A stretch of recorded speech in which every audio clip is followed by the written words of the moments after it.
betul-betul masuk. Kenapa ada operasi macam ni dan blok mereka masuk? Jadi kita ni operasi ni sebenarnya operasi bersepadu.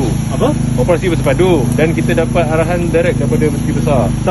Menteri Besar Kerajaan Negeri Pahang pun mesti mematuhi perintah mahkamah. Saya ikut arahan dia, saya pun tak tahu ni. Saya ikut arahan Tak boleh macam ni. Kerana jika macam ni ada apa kerugian, polis pun nak bertanggungjawab.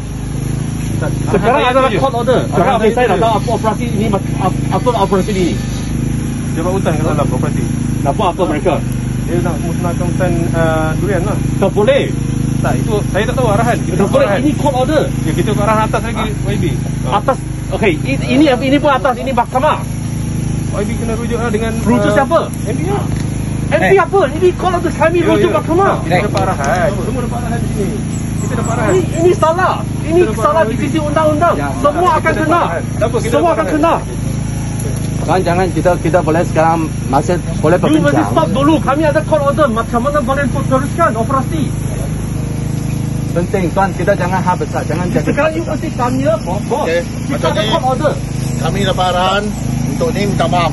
Okey, tak dibenarkan masuk. Itu saja. No, tak boleh. Jangan boleh, melepaskan tuan. kawasan ni. Polis, ini court order. Kami dapat court order. Ini perintah boleh, mahkamah. Payung-payung. Dalam macam ini mencidang mahkamah tuan. Ini Sesiapa adalah bagi ini arahan mahkamah. Semua